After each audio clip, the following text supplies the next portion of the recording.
perguntarem por que pregar, em especial sobre as testemunhas de Jeová.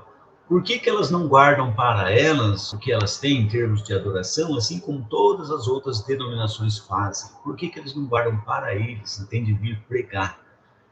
Nós não somos convidados. No entanto, estamos constantemente pregando a mensagem da Bíblia.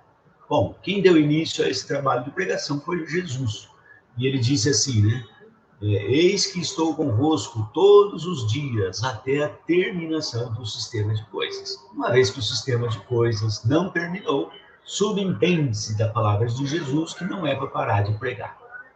E um outro efeito que mostra que a pregação ela é necessária continuar fazendo é o fato de que muitas pessoas estão aderindo positivamente ou aceitando positivamente a mensagem, aprendendo e se tornando cristãos verdadeiros, ou seja, deixando anteriores denominações ou de não ter nenhuma denominação e aprendendo o formato de adoração ensinado pelas testemunhas de Jeová. Então, por que pregar? Eu tenho 1 milhão de razão por que pregar.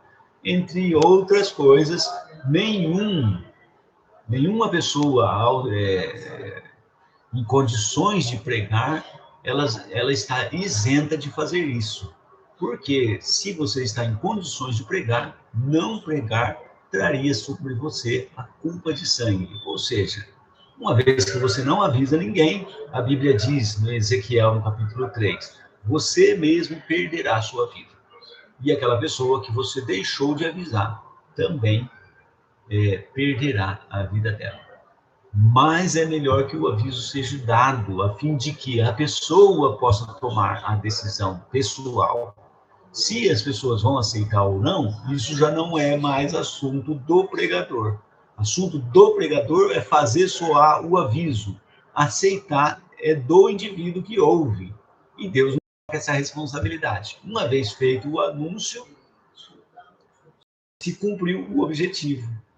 Né? Como Noé, por exemplo. Né? Noé pregou durante 40 anos, mas ele não forçou ninguém, não pegou ninguém a laço para entrar na arca. No fim das contas, o que foi que ocorreu? Bom, Jesus disse o que ocorreu. As pessoas eram boas, comiam, casavam e se divertiam. Isso não coloca ninguém no desfavor divino. Isso não torna uma pessoa iníqua. Não determina que ela mereça ou precise perder a vida. Agora, detalhe: você não levar em conta o tempo do soberano do universo, certamente te colocará numa má situação. Então Deus veio com o dilúvio e o que não se posicionou morreu. Vamos fazer um lembrete interessante sobre o dilúvio? Imagine que as pessoas não tivessem ajudado Noé durante os 40 anos e a arca ficou pronta. Mas quando chegou o finalzinho e os animais começaram a entrar na arca, então alguém ali, envergonhado, resolvesse, naquele último momento, entrar na arca. Sabe o que aconteceria? Ele com certeza não seria posto para fora. As águas do dilúvio, ou melhor, a arca teria conduzido essa pessoa a salvo sobre as águas do dilúvio, porque ela teria entrado, o convite estava aberto. O problema é que, embora as pessoas fossem boas, né, no nosso ponto de vista, comiam, bebiam, casavam e se divertiam, elas não fizeram caso. E o fato de não fazer caso do aviso de Deus as colocou na situação de julgamento e execução desfavorável. Você sabia? Quem morreu no dilúvio perdeu totalmente a perspectiva de um retorno. Ou seja, essas pessoas, segundo o conhecimento bíblico, elas não estão na memória de Deus para uma ressurreição. Assim como os de Sodoma e Gomorra, que também foram executadas por Deus devido à iniquidade. Também não estão na memória de Deus para uma ressurreição. Ou seja, quando não se ouve o aviso divino, corre-se o risco de se perder por completo. Sim, por completo. qualquer perspectiva de vida. Exatamente. Talvez a pessoa perca definitivamente a perspectiva de vida. Agora olha essa visão interessante dessa verdade para o nosso tempo. Muitos dos que morreram, por exemplo, da Covid-19, eles voltarão. Por que voltarão? Porque eles vão se enquadrar na categoria dos injustos, ou seja, pessoas que perambularam para cá e para lá na religião, mas elas nunca se depararam com o formato verdadeiro de adoração. Ou seja, elas nem sabem quem é Jeová, não sabem de nada sobre Deus. Elas foram atrapalhadas pelo ensino conflitante da igreja, isso mesmo, atrapalhadas pela igreja. Porque lá no primeiro século se atrapalhava, Jesus disse, e hoje também se atrapalha muito mais do que se ajuda. A religião serve para atrapalhar as pessoas de achar a estrada da vida, que Jesus disse é estreita.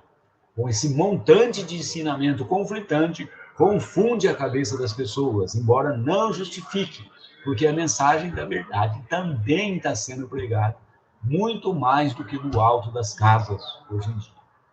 Mas as pessoas, elas não se beneficiam.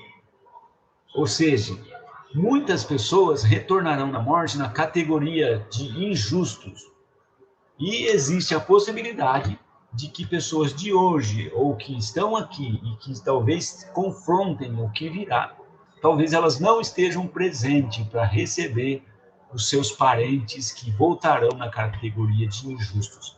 Isso mesmo, se você não se posicionar, existe a possibilidade de que o Armagedon, o ajuste de contas definitivo, ele venha e elimine por completo a sua perspectiva de vida e a minha perspectiva de vida, se a gente não andar da forma correta até o grande dia de Deus, que ninguém sabe, mas ele se avizinha. Dá para sentir o cheiro do grande dia de Deus. E aí, então, muitos dos nossos parentes poderão voltar na ressurreição, na categoria dos injustos, os que nunca aprenderam nada, e talvez a gente não esteja aqui para recebê-los. Olha só que desastre. Então, a igreja ela é responsável pelo assunto, pelo aviso mal dado, ou por não dar aviso nenhum do que vai acontecer. Primeiro, porque ela realmente não está em condição de ensinar.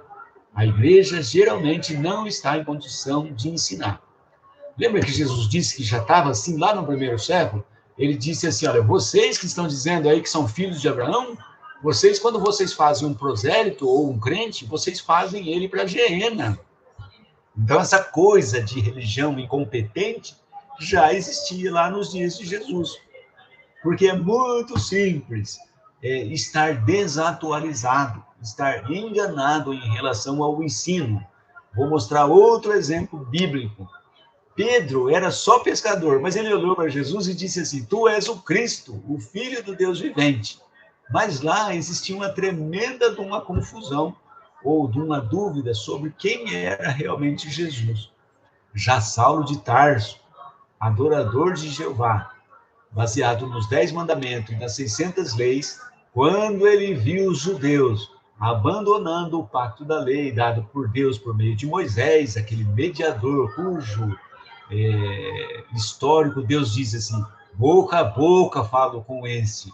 Então Saulo ouviu e viu os judeus diminuindo em Moisés e aumentando em Jesus, ele ficou enfurecido e pensou, mas esses judeus eles estão apostatando da verdadeira adoração, porque eles estão deixando Moisés, que é o servo, o maioral, segundo o Todo-Poderoso, e estão seguindo esse Jesusinho aqui, que chegou agora, e nós não conhecemos, alguém que não cursou faculdade, alguém que não tem nenhum histórico religioso, ou alguém que, segundo Saulo de Tarso, não intermediava pacto algum. Isso era o que ele pensava, porque ele não sabia sobre quem Jesus era. Ele não entendia a pessoa de Jesus. Ele não se deu conta de que o nascimento especial de Jesus como Pai adotivo José e mãe Maria,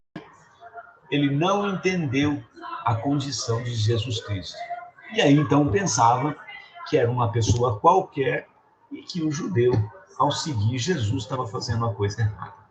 Então, olha só, que assunto interessante. A faculdade é boa, o estudo secular é bom, e ninguém vai negar isso.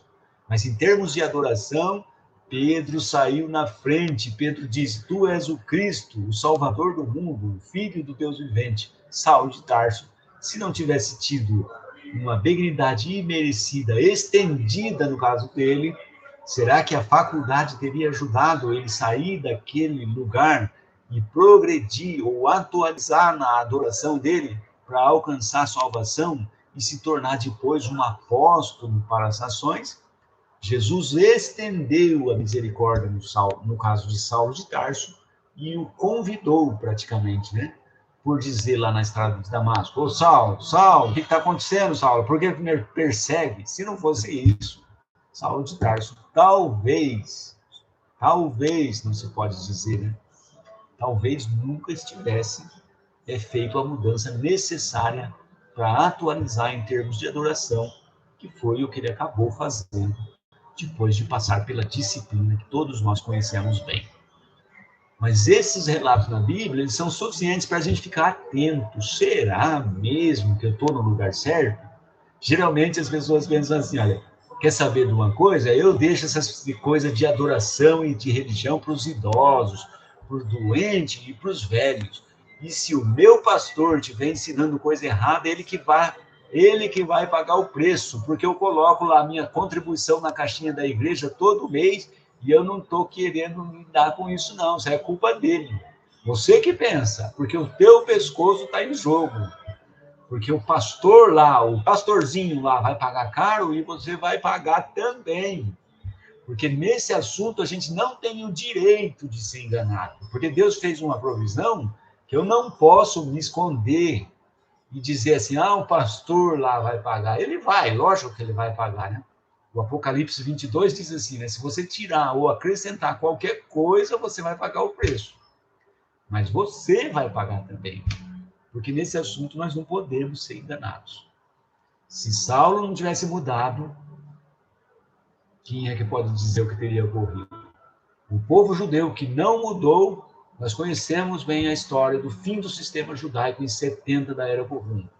O povo lá no tempo do dilúvio, que não entrou na arca, fez piada com Noé, se envergonhou de Noé, fez tudo. O que ocorreu com esse povo? Era gente boa, do nosso ponto de vista, né? E também do de Deus, até certo ponto, mas no que eles ultrapassaram os limites, né? De não fazer caso do aviso divino, eles se tornaram pessoas ruins do ponto de vista de Deus e eram próprias, então, para a destruição. Acontece que o tempo que nós estamos vivendo é bem mais urgente do que foi no passado. E a necessidade de fazer uma mudança e de atualizar é sempre presente. Não tem como sugerir que, em termos de adoração, nós não precisamos atualizar. Às vezes as pessoas dizem assim: eu vou morrer na religião dos meus pais e avó. Provavelmente você vai morrer mesmo na religião dos teus pais e avó. E é bem possível que morra e perca definitivamente qualquer esperança. Que bom se tiver uma morte antes de chegar ao ajuste de contas divino, porque existe a possibilidade de um aumento da benignidade merecida, assim como Saulo de Tarso teve. Mas se chegar o grande dia de Deus e você estiver lá na denominação errada, com certeza a morte é certa. Enfim, a mensagem ela precisa ser levada num tom e num nível que as pessoas tenham um contato suficiente e para que elas possam tomar alguma ação. O tempo que resta é reduzido, escreveu o apóstolo Paulo, e hoje muito mais reduzido do que antes. Duas coisas que nós não temos: tempo e dinheiro. Mas eu te digo, Você tem dinheiro, e eu sei. Ainda que a nossa situação seja ruim, mas ainda nós temos algum dinheiro. Eu tiro isso por mim. O meu score é péssimo. É péssimo. Mas ainda surgem algumas merrecas de tempos em tempos. Agora, tempo você não tem. Dinheiro você tem. Tempo você não tem. Pense nisso. Porque amanhã pode ser tarde.